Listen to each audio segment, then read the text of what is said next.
Okay, hello, good afternoon. So today we're carrying on with agency and epiphenomenalism and are you free, are you in charge of your body, are you in charge of your actions, and so on. And we're looking at an article by Benjamin Libet, Do We Have Free Will?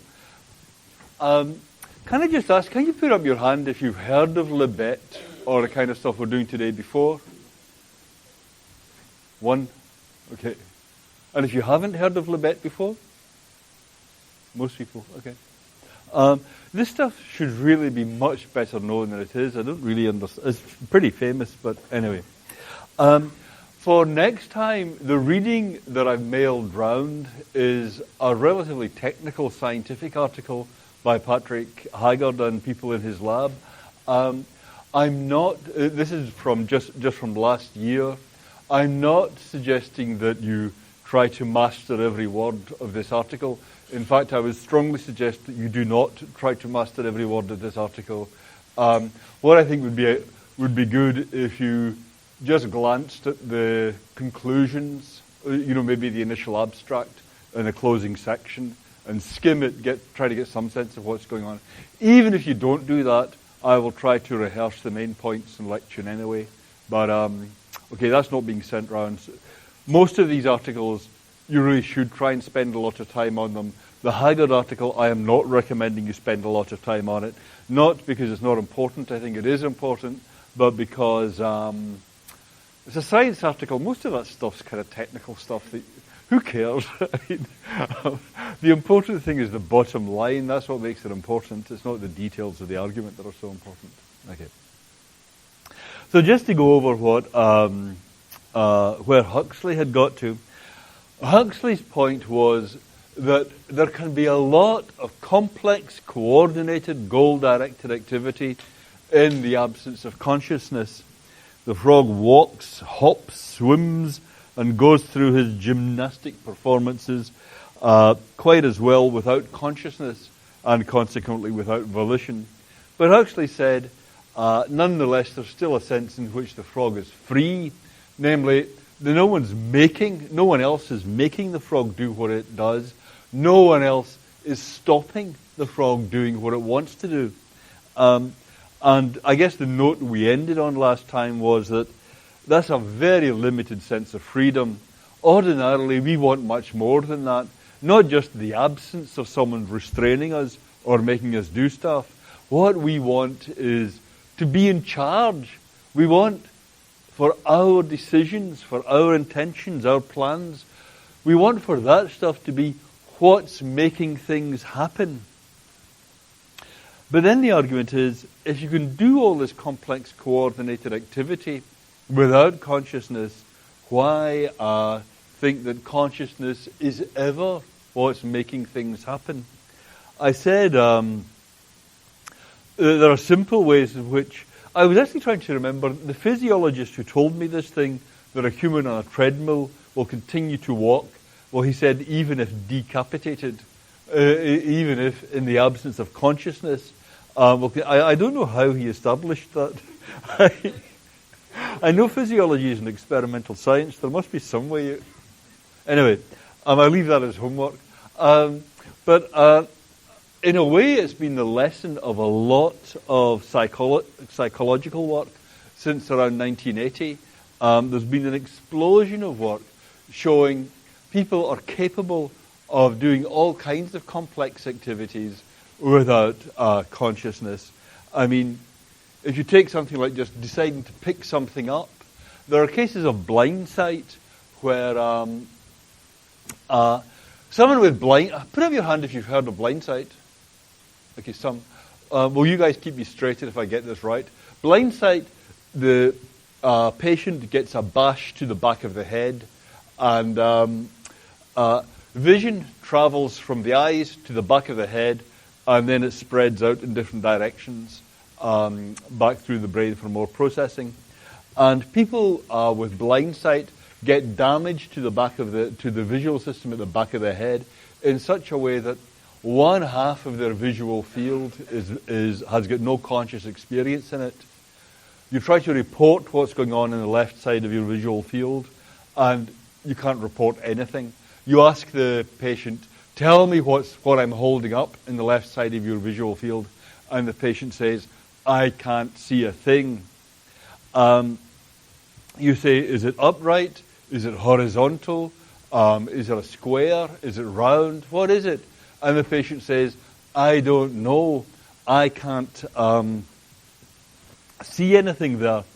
And you say to the patient, okay, guess. We'll give you $1 if you guess. We'll give you a kick if you don't guess. And then thus motivated, the patient guesses. Is it upright? Is it square? Is it a circle? And patients are reliably correct in this. They can reliably guess correctly as to what's in the blind field.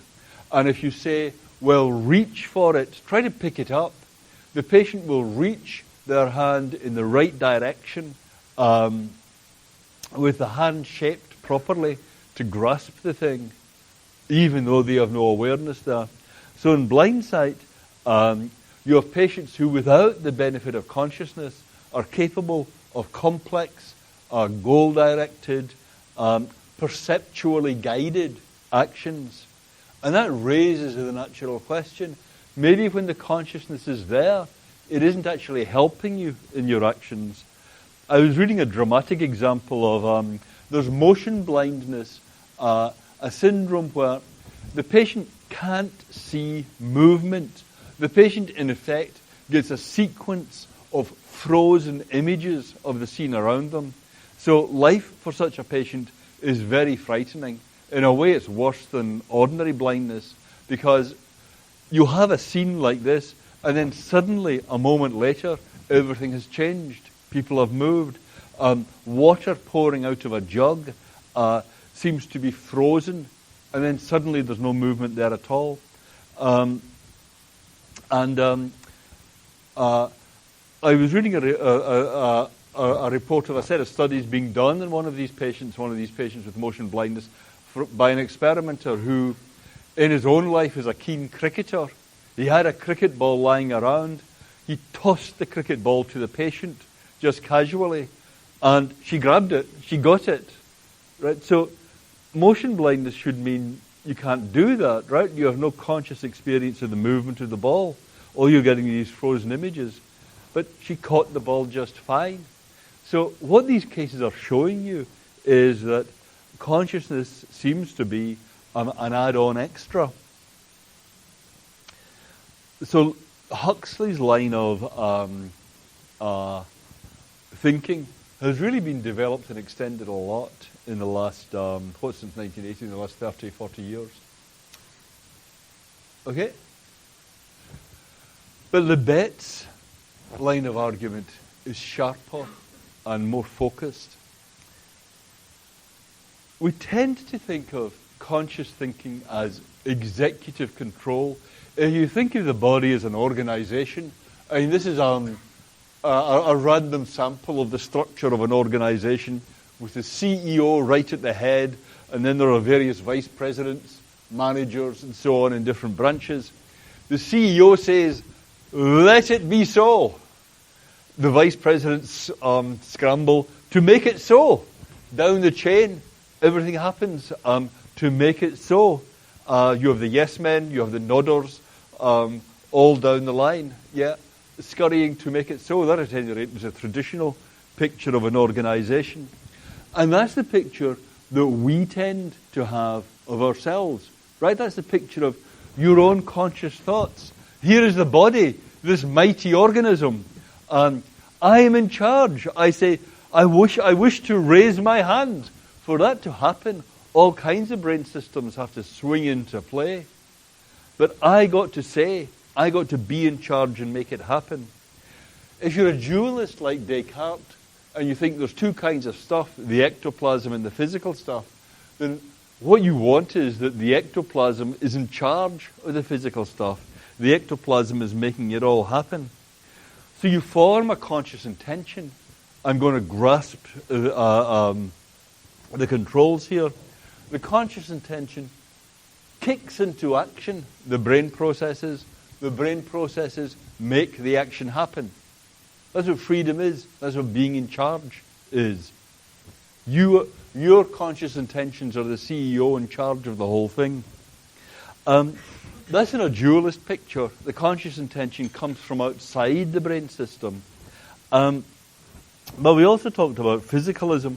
And for most of this class, our working hypothesis is physicalism. There's no more to the world than the physical world. If you've got two possible worlds that are the same in all physical respects, then they're the same in all psychological respects. In any two possible worlds, you've got two people who are physically identical, then everything about their minds is going to be identical. So on that kind of picture, the conscious intention and the brain process, the conscious intention is going to be something like identical to the brain process, or realized by the brain process, or implemented by the brain process, something like that. They're not distinct existences, the conscious intention and the brain process. But then the brain process that's realizing the conscious intention, that should kick off the rest of the brain processes that lead to action. Yeah? So either way, your conscious decisions are the start of the process that leads to action. Your unconscious brain process, your brain is your friend. Your brain, it is really handy having a brain, but the reason it's so handy having a brain is that it does what you want. It's your helper. It gets your body to do all the stuff that you want it to do. So that's the picture that's opposed to this epiphenomenalist picture, where on the epiphenomenalist picture, what the conscious life is doing comes after everything else. On that picture of the conscious mind as in charge, the conscious mind comes first. Okay? The actions of the conscious mind come first. Plain as day? Okay. And the trouble with Libet's results is that they seem to blow up that picture. They seem to show that just cannot be the right picture to have of the relation between the mind and the body. So for a long time, it was known that if you tell a subject with EEG measures on them, that sometime in the next couple of minutes, just push the joystick, hit the button, then you're letting the subject decide for themselves when they do this. Just when the whim takes you, do this. Then that's preceded by a slow electrical change recordable on the scalp at the vertex for the pointy-headed subjects. Okay, so what you've got there is a readiness potential. You've got the brain warming up to perform the action. And you can determine the onset time or the readiness potential. When the brain's starting to warm up to perform the action, how long before the action does that happen? And you can also ask, well, when in that chain of things does the conscious intention come? But how would you do that experimentally? How do you determine experimentally when the conscious intention is going to come? Well, Libet's brilliant solution was have the subjects report the onset time using a clock. You know, something like this with the dot going round and round about 25 times faster than the hand in a regular clock. And you say to the subject, when you decided to push the button, the subject is sitting there saying, okay, sometime in the next 2 minutes I got to push the button. And then the subject thinks, I'll do it now. So when you have that thought, do it now, where was the pointer on this clock? That's what the subject asks. Just remember where the pointer was. So one question about that is that a good measure of the onset time of the conscious intention? And Libet had two controls on this. The subject, in one set of trials, the subject did not have to perform any voluntary act. So instead you just give them a mild electric shock. A weak electrical stimulus was delivered. Just do that to the subject anytime, and then ask the subject to report where was the dot when you got the shock. And what they found was that it was taking subjects just 50 milliseconds to report the shock. The experimenter knew when the shock was being administered. The subject was spotting when they felt it, when it came into consciousness, just 50 milliseconds afterwards. And then the thing about psychological, I've been a subject in quite a few psychological experiments, and I have never had the slightest idea what's going on. I just sit there in front of a screen and jab at things randomly, and at the end of it, the experimenter says to me wistfully, "You didn't really show the effect." And so my heart goes out to these guys dealing with populations like me the whole time. And so getting reliable results in these things is not easy. But when they asked subjects, report your first awareness of the wish to act, of your forming the intention to do it now, then they're within 20 milliseconds. They're very reliable. You get the same answer each time, that the onset time is coming before the actual action by very reliable intervals. And then the picture we have is that your conscious decision should be the start of the process leading to action. But what Libet found was that the onset of the readiness potential, when they find the brain activity leading to the action beginning, that starts 550 milliseconds, just over half a second, before the activation of the muscle. The time for the first awareness of the wish to act is about 200 milliseconds before the action. Once you adjust that it's taking 50 milliseconds for there's a 50 millisecond delay in the time reported from the onset time of the sensations. That's what they think they're getting from those things about the electric shock. Then what's happening is that the brain process is beginning to prepare for a conscious act about 400 milliseconds before you have the conscious intention.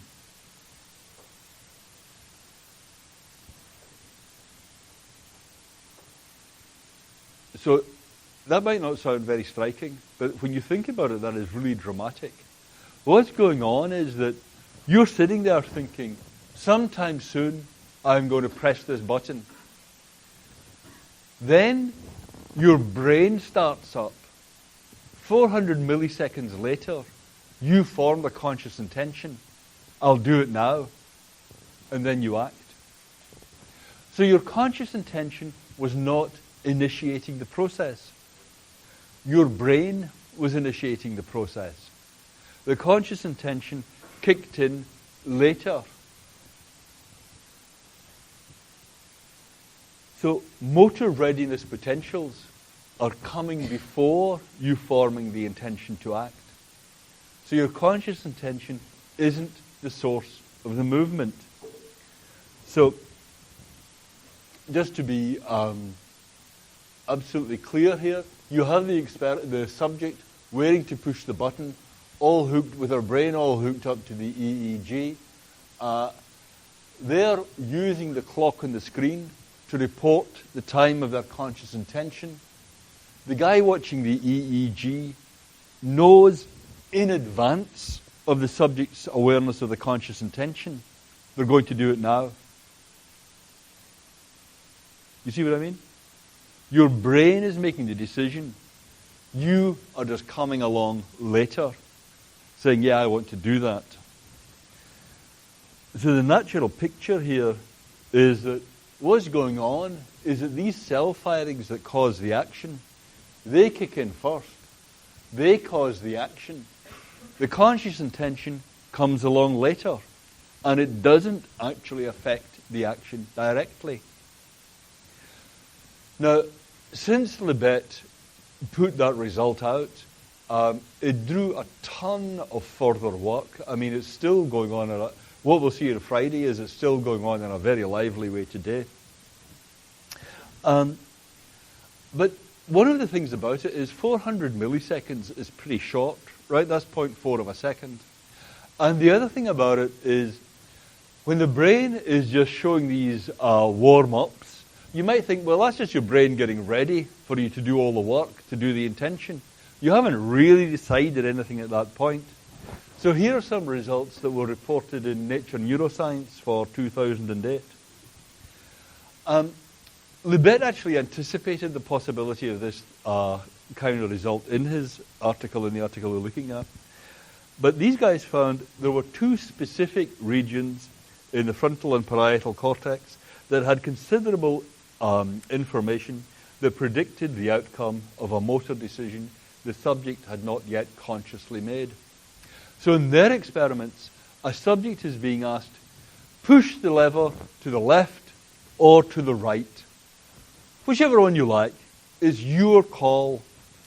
And meanwhile, at the back of the room, someone is monitoring their brain activity from these two regions. They didn't get a 400 millisecond delay. They found that when the subject's decision reached awareness, it had already been influenced by unconscious brain activity for up to 10 seconds. So 10 full seconds before you've said to yourself, I'm going to do it now. The guy at the back of the room monitoring your brain activity knows that you're going to push the lever. And not just that, they know whether you're going to push it to the left or push it to the right.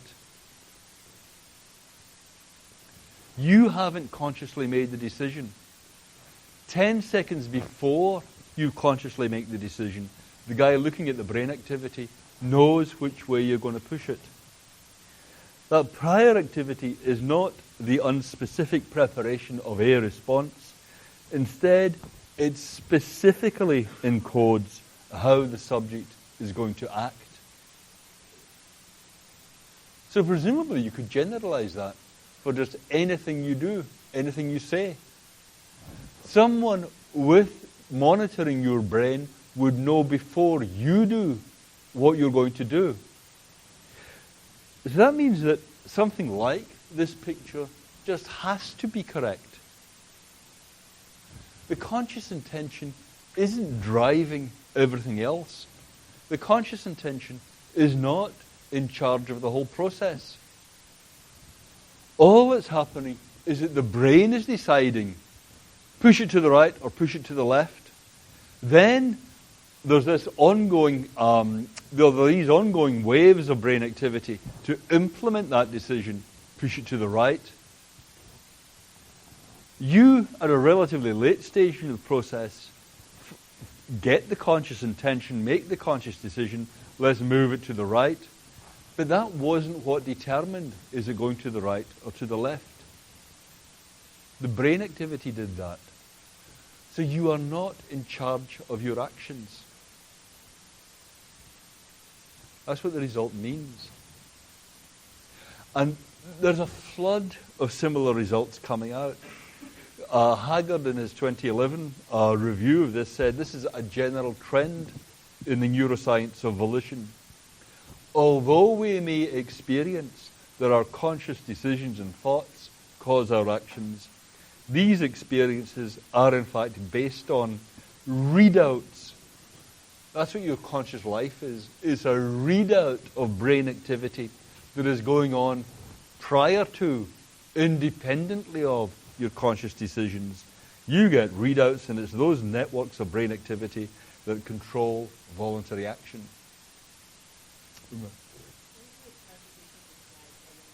Yeah. Yeah.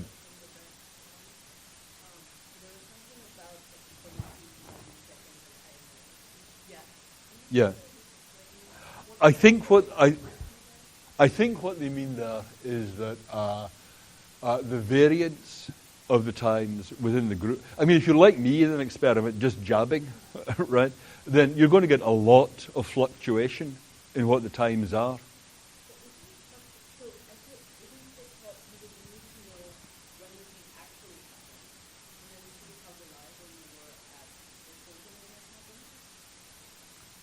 See, Yeah, what you've got is there's the action and there's your report of the time at which the conscious intention to do it now appeared. Yep. And I think what they're saying there is that the key thing is the interval between the time you're reporting using that clock and the time of the action itself, the time you squeeze the button or push the trigger, right? So there's that interval. And what they're saying is that is within 20 milliseconds the variation in what this interval is. You see what I mean? So you're getting the same result again and again. So you know you're measuring something. Because it's not like my thing of just jabbing randomly when you've got a lot of fluctuation. Yeah. So this is a good guide to something anyway. Yeah. Okay, so you're not responsible for your actions.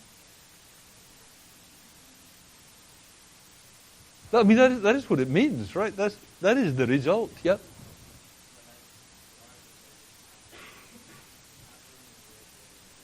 It's happening in your brain, yeah.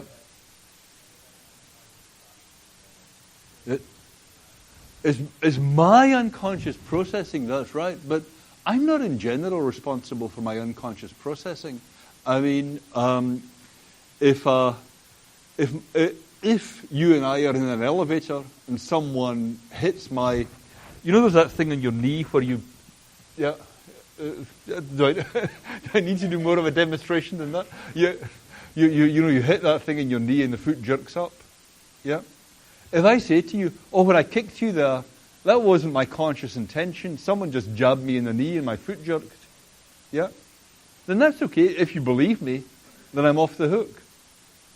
I can't be held responsible for what my body does unconsciously.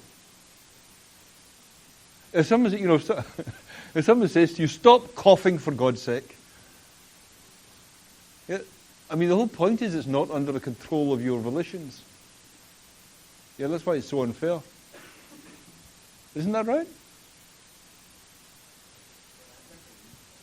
That's right. We're calling it yeah. But what's that? It's a reflex. But the reason it matters that it's a reflex is that means it's not under the control of your conscious intentions. Yeah? And if it's not under the control of my conscious intentions, I'm not to blame. If my coughing is not under the control of my conscious intentions, then I'm not to blame. Yep.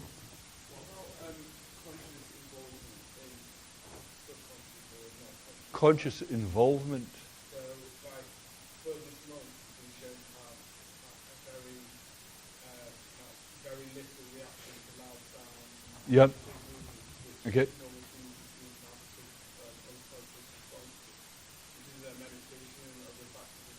Yep. So we can actively choose in our conscious mind to perform acts to subvert our unconscious. Well,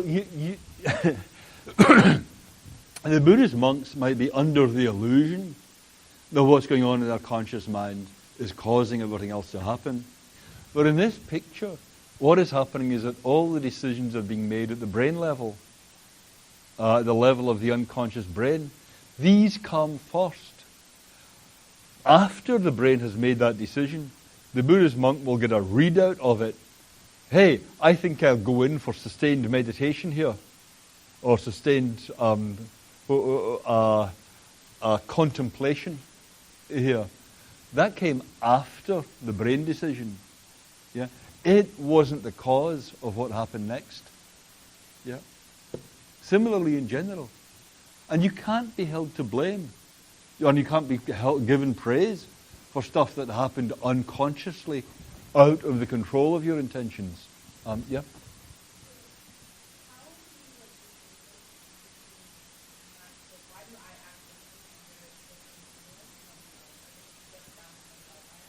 Yeah.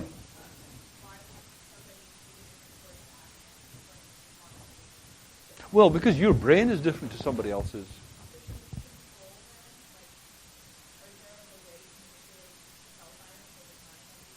A way to manipulate self-firings? Well, not in this picture anyway. Um,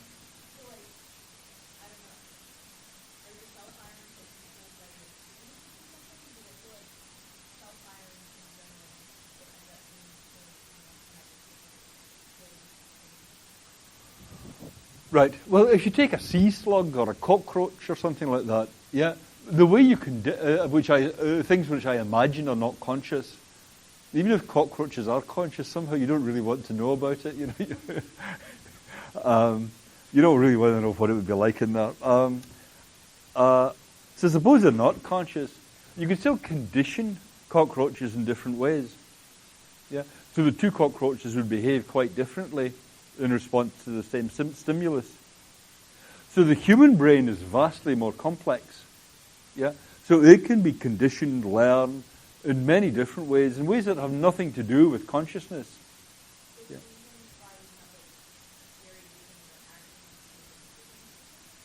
Because, yeah, well, you know, I don't know that there's anything very illuminating to be said at this level of generality, but yeah, we're exposed to different environmental factors. We have different learning situations, and we have different genetics in back of it. Yeah. So that will all be true outside of consciousness. Yep. Yeah.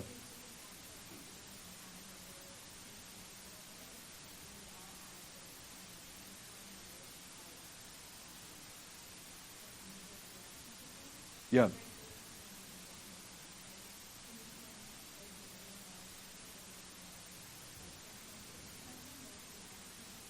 Yes. So.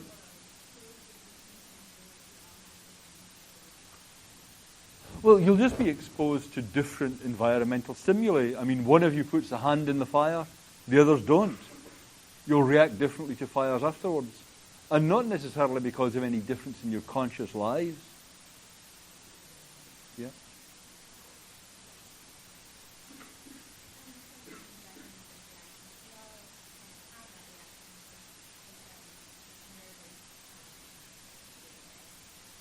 Well, that's it. But if you take the knee jerk, yeah, one person's been exposed to millions of bashes in the knee and is completely desensitized to it, doesn't have the reflex anymore. Another hasn't. You can get lots of individual variation that's not at the level of conscious intention. Yeah. Yeah. Yep.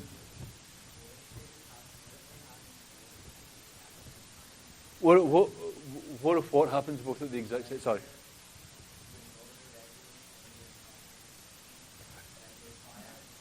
Yeah.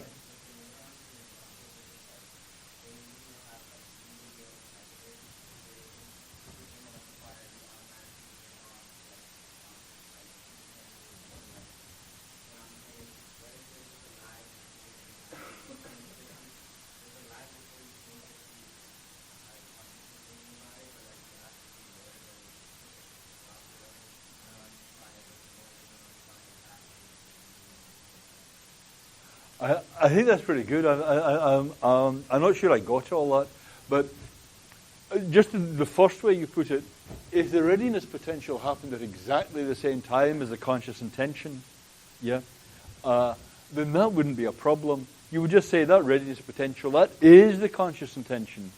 Yeah? That was your first point? Yeah. That's right. That's what's so startling about these results from 2008, that what that seems to make so clear is that the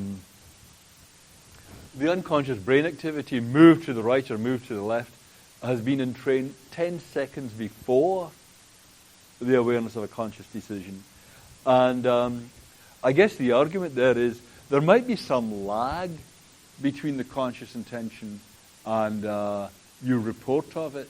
But that was the point of giving people these mild electric shocks and seeing how long it takes them to report the thing happening, that you got a 50 millisecond delay.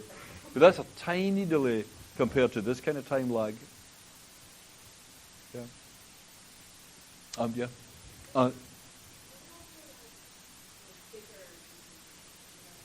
Yes. Yeah, what school to go to, that kind of thing. Or what job should I apply for?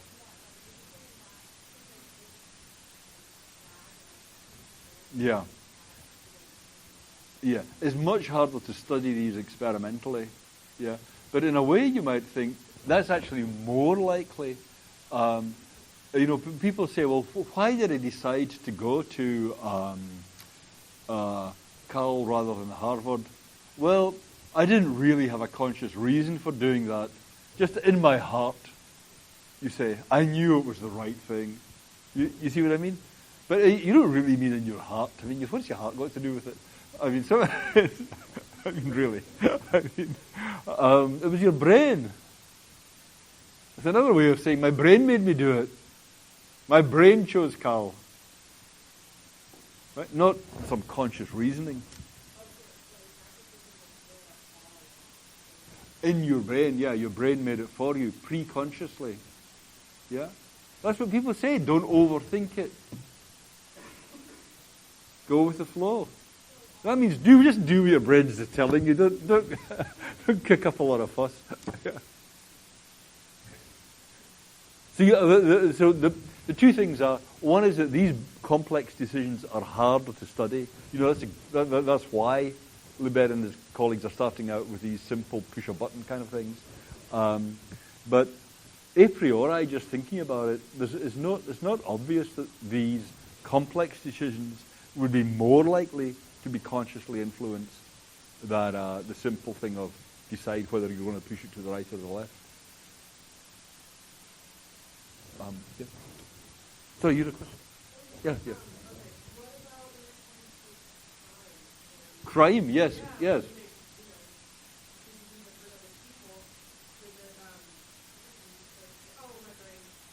Absolutely, yeah.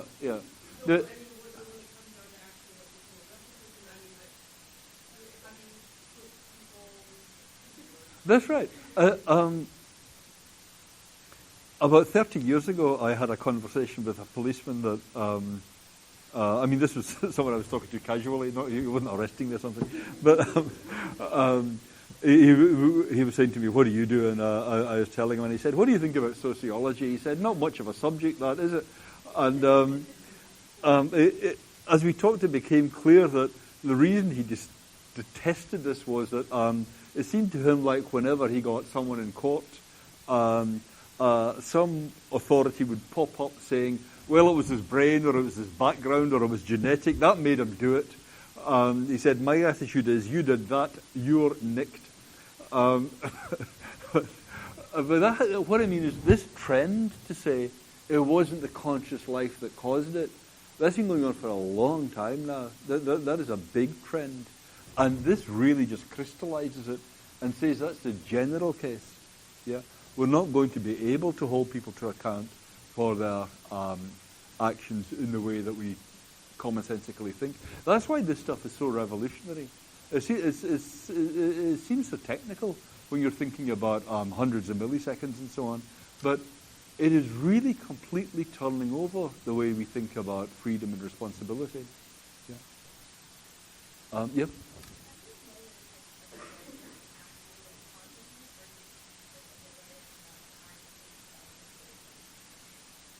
Yes. Well, no, I think that's a very good point. If something's conscious, though, then when they're doing, that was the point of these electric shocks. If you give someone an electric shock, you know pretty well when they're going to have consciousness of the stimulus. Yeah. So the delay between the shock and the report is not going to be anything like 10 seconds.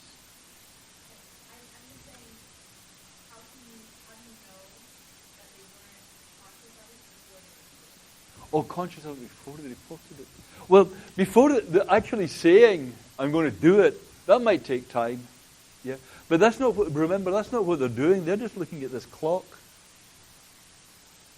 Where's it gone? They're just looking at this clock, and when they become aware of the intention, noting where the point was, where the dot was, so they don't have to say. I agree that saying might add in some lag, but they don't have to say it till afterwards. All they have to do is remember where the dot was when they first became aware of the intention. Yeah.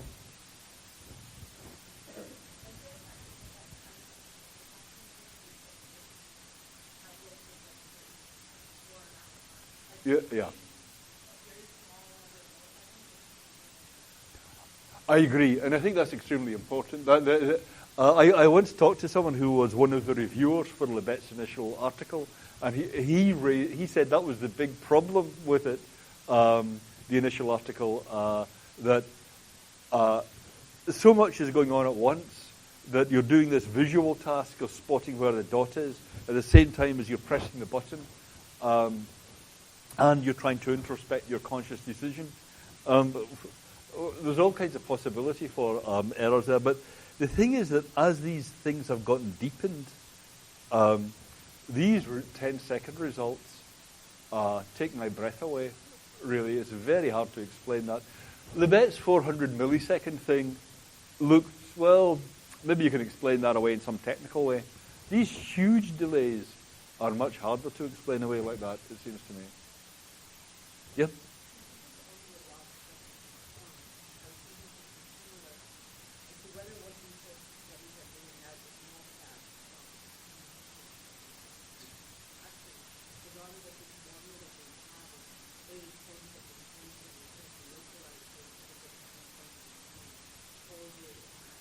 Yeah.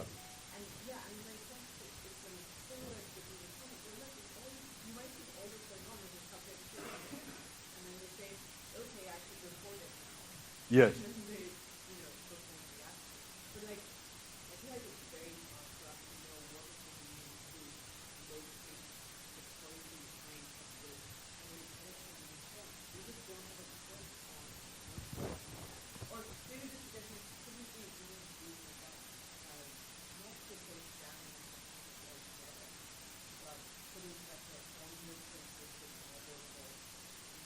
Yeah. At a general level, I completely agree.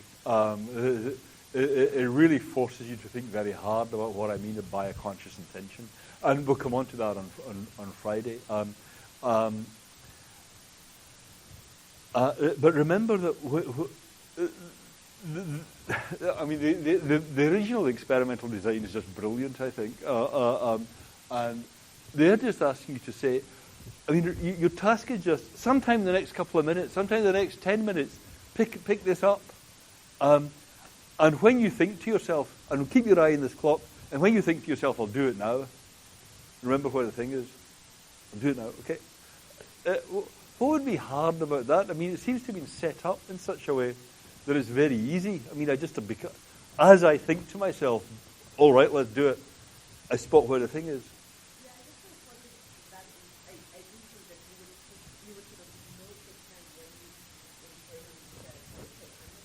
Yeah. But it just seems like that's not relevant to when you told me the intention. Reporting to yourself, all right, now is when I'm going to do it. That's what Oh, okay. That's a difference. Okay, I basically agree, yeah. But I think what Libet would have said was, okay, but this is a very subtle distinction. I say I'm going to do it now, but that's not the intention. Okay? What was the intention? Yeah. That's the thing that's hard to fix. Yeah. Okay. So it's perfectly clear why this is so important. Yeah. Let me just tell you a brief anecdote. I was once giving a talk to Oxford Psychology Department, which is a very big, distinguished psychology department, and at one point in the discussion, my talk had been about something completely different.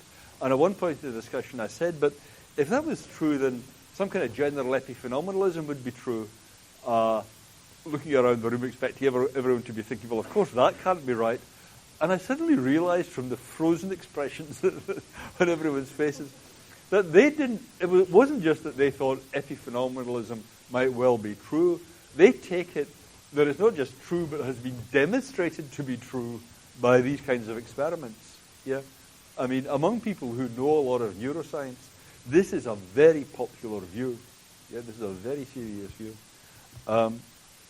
Libet himself had a way of softening the impact here. He says, okay, so we've got this problem. The initiation of the freely voluntary act begins unconsciously, well before the person consciously knows he wants to act. So is there any role at all for conscious will in the performance of the act? And he says, well, conscious will could have a veto. Like it happens to me quite a bit that I start to swear and then I bite it back. I say, no, don't do that. People are always so shocked. You see what I mean? You can do that. You start to say, or you start to tell a story about Sally and you realize that Sally's good friend is right there in front of you and you think, oh, I better not do that. That's maybe not such a good idea. Right? So you can start something and then veto it. And Libet says, potentially available to the conscious function is the possibility of stopping or vetoing the final progress of the volitional process. So you find that you're starting, your brain starts up, push it to the left. You become consciously aware of the intention, push it to the left. But at that point, you have a veto. And you can say, no, I'm not going to push it to the left. I changed my mind. So conscious will could affect the outcome of the volitional process, even though the volitional process was initiated by unconscious cerebral processes. And Libet says, I propose that the conscious veto may not require or be the direct result of preceding unconscious processes. So the conscious intention comes about as the result of all these unconscious brain processes. But the veto, when you say, I'm not going to do it, that's not the result of unconscious brain processes. The conscious veto is a proper control function. It really is in charge. It makes its decisions without being led to them by unconscious brain processes. So the conscious veto as a control function is different from simply becoming aware of the wish to act. So the role of conscious free will is then not to initiate the voluntary act. You are just swamped by these initiations of voluntary acts, but your conscious life is just vetoing what your brain is getting up to. Your conscious life has the ability to damp down what your brain is initiating. So you could view the unconscious initiatives for voluntary action as bubbling up in the brain, and the conscious will then selects which of these initiatives to go forward to an action, of which ones to veto and abort, with no act appearing. So in that picture, the monkey on top of the tiger does have something to do, right? But basically, it's a kind of control. It's trying to stop the tiger going here or there. That's it. But the monkey never gets to initiate a course of action. The tiger does all the initiation. Sometimes the monkey rolls with the flow. Sometimes the monkey says, don't do that. But the monkey never initiates anything. And that is all the freedom we have. On Friday, we'll see that we don't even have as much as that. That's what Haggard's 2013 results show. If you just glance at the paper in the reading, you'll see the point.